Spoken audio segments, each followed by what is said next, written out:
இன்று பாரதிய ஜனதா கட்சியினுடைய தலைமை அலுவலகத்தில்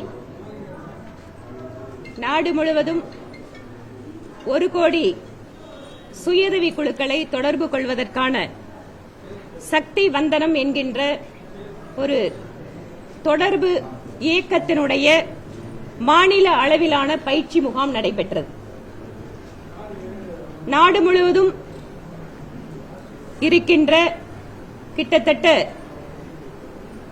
1 கோடி சுயஉதவி குழுக்களை மத்திய அரசாங்கம் பிரதமர் மோடி அவர்களுடைய திட்டங்கள் எப்படி அவர்களுக்கு பலனளித்திருக்கின்றது, ஏழைகளுடைய வாழ்க்கையில் பெண்களுடைய வாழ்க்கையில் எப்படி மத்திய அரசாங்கமும் பிரதமர் மோடி அவர்களுடைய திட்டங்களும் வாழ்க்கையில் மாற்றத்தை கொண்டு வந்திருக்கிறார்கள் என்பது பற்றிய தகவல்களை எல்லாம் அவர்களுடன் பகிர்ந்து கொள்வதற்காக பாரதிய ஜனதா கட்சி சார்பில் இந்த மக்கள் தொடர்பு இயக்கம் என்பது துவங்கப்பட இருக்கிறது.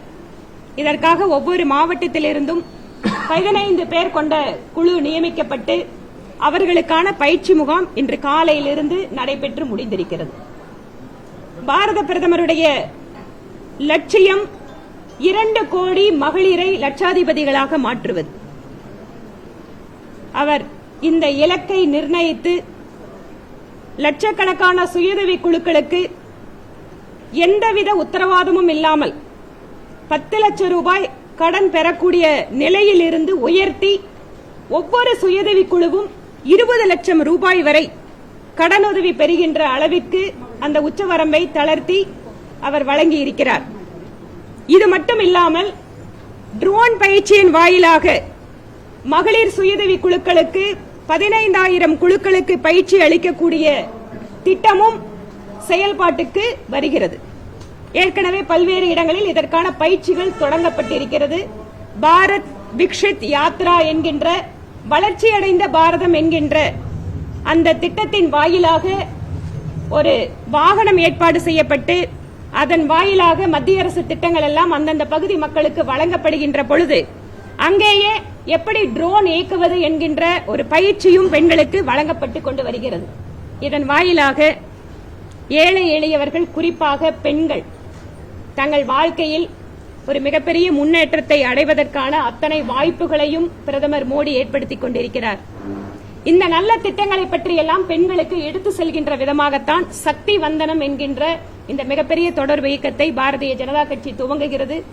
இந்த மக்கள் தொடர்பு இந்த இயக்கத்திலே மகளிர் அணியும் முக்கியமாக பங்கு வகிக்கிறது. பாரதிய ஜனதா கட்சியினுடைய மாநில பொறுப்பாளர்கள் இந்த சக்தி வந்தனம் நிகழ்ச்சிக்கு மாநில ஒருங்கிணைப்பாளராக மாநிலத்தினுடைய துணைத் தலைவர் திரு நாராயணன் திருப்பதி அவர்கள் நியமிக்கப்பட்டிருக்கிறார். அவருடன் இணைந்து பணியாற்றுவதற்காக மாநிலத்தினுடைய செயலாளர்கள் திருமதி சுமதி வெங்கடேஷ் அவர்கள், திரு கதலி நரசிங்க பெருமாள் அவர்கள், மகளிர் அணியினுடைய மாநில தலைவி திருமதி உமாரதி ராஜன் அவர்கள், சுற்றுப்புற சூழலினுடைய மாநில தலைவர் திரு கோபிநாத் அவர்களும் மற்றும் இவர்களோடு இணைந்து ஒரு மிகப்பெரிய குழுவும் இந்த பணியிலே தங்களை ஈடுபடுத்திக் கொள்வார்கள். வருகின்ற பிப்ரவரி 1ஆம் தேதிக்கு முன்பாக மாவட்ட அளவிலே இதற்கான பயிற்சி முகாம்கள் நடத்தப்படும்.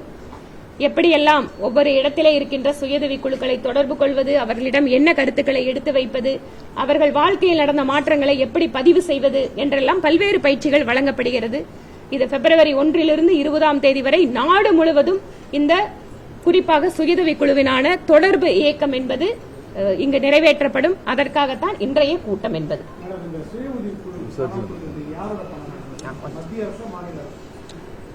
இந்த ஒரு ஆன்சருக்கு முன்னாடி இந்த பகுதிக்கு தமிழ்நாடு, புதுச்சேரி, அந்தமான் நிக்கோபார் மற்றும் லட்சத்தீவு, கேரளா இந்த மாநிலங்களுக்கு மகளிர் அணியினுடைய தேசிய செயற்குழு உறுப்பினர் திருமதி உஷா பாஜ்பாய் அவர்கள் இந்த மாநிலங்களுக்கெல்லாம் பொறுப்பேற்று அவர் இந்த பயிற்சியை வழங்கிக் கொண்டிருக்கிறார். இன்று காலையிலிருந்து அந்த பயிற்சி அவர் கொடுத்திருக்கார். நீங்க கேட்டீங்க, பெண்களுக்கு பணம் எங்கிருந்து வருது?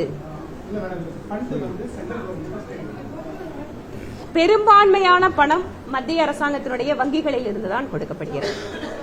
ஒரு சில மாநிலங்கள் ஒரு சில திட்டங்கள் அவர்களோட பெயரை ஒரு வேற விதமா மாற்றி ஒரு சில அடிஷனல் பயிற்சிகள் கொடுக்கிறது. இந்த மாதிரி ஒரு சில மாநிலங்கள்ல நடக்குது.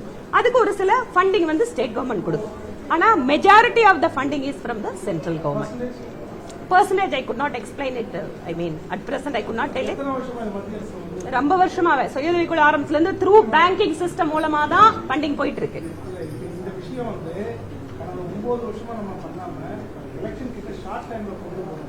9 வருஷமா பெண்களுக்கெல்லாம் கொடுத்துட்டே இருக்கிறோம்.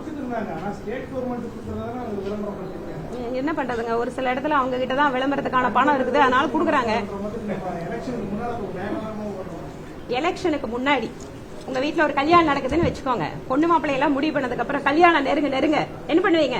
வீட்டை வெள்ளப்படுத்துவீங்க, அலங்காரம் பண்ணுவீங்க, எல்லாம் பண்ணுவீங்கல்ல.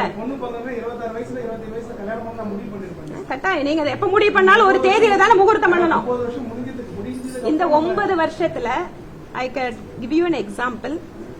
தேர்தலுக்காக அப்படிங்கறது இல்ல, ஆனால் எனக்கு சரி தெரிஞ்சா நல்லது தானே சொல்றோம். ஓகே, தெரிஞ்சா நல்லது தானே. ஆனா இது வரைக்கும் தெரியவே இல்லைன்னு சொல்றது அப்படின்னா எனக்கு அது ஒருவேளை உங்களுக்கு தெரியலன்னு சொன்னா எனக்கு தெரியல. பட் பெரும்பான்மையான மகளிருக்கு வங்கிகள் வாயிலாகத்தான் இந்த கடன் உதவி திட்டம் வழங்கப்படுகிறது. தெரிய வைக்கிறது எங்க வேலை செஞ்சுட்டு இருக்கிறோம். இப்ப என்னங்கிறீங்க? 9 வருஷத்துக்கு முன்னாடி பண்ற தப்புங்கிறீங்களா? நீங்க என்ன சொல்ல வரீங்க? சரி, இப்ப பிரச்சாரம் தொடங்கிட்டோம்.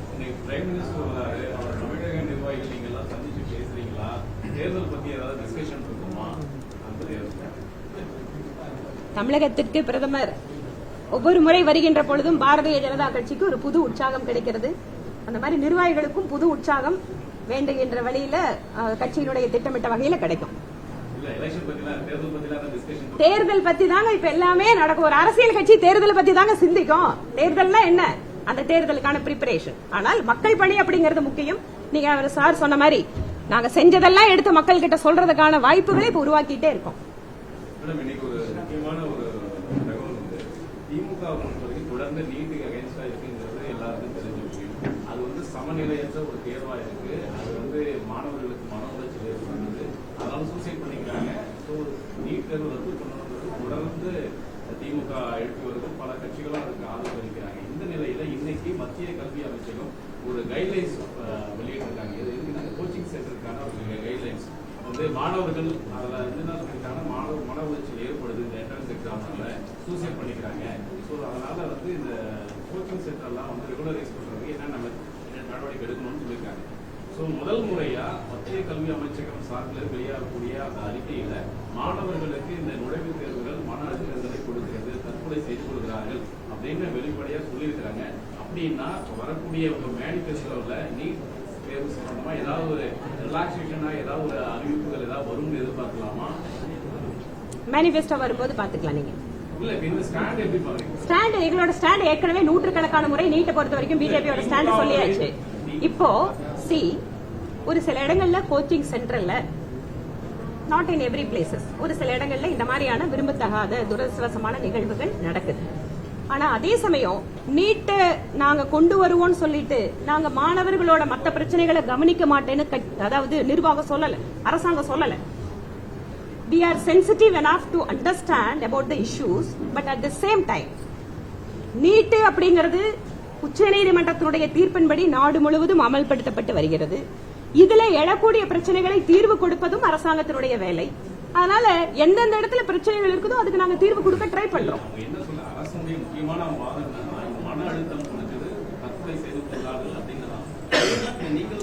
அந்த மன அழுத்தத்தை இப்ப வந்து அதுக்கான ரெமிடியல் மெஷர்ஸ் தானே ரெகுலரைஸ் பண்ணணும்னு கொண்டு வராங்க. சோ கோச்சிங் சென்டர் வந்து எத்தனை மணி நேரம் குழந்தைகளுக்கு கோச்சிங் கொடுக்கலாம், அவங்களுக்கு கொடுக்கப்படக்கூடிய இடம் வந்து சுகாதாரத்தோட இருக்கா, இது எல்லாமே ஒரு சிஸ்டத்துக்குள்ள கொண்டு வர பாக்குறோம். ஒரு இடத்துல ஒரு சட்டத்தை கொண்டு வந்ததுக்கு அப்புறம் அது இம்ப்ளிமெண்ட் பண்ணும்போது எங்கெங்கெல்லாம் அந்த டீச்சிங் ப்ராப்ளம் இருக்கோ அதெல்லாம் அட்ரஸ் பண்ண வேண்டியது ஒரு அரசாங்கத்தோட வேலை. இது ஒரு பார்ட். இது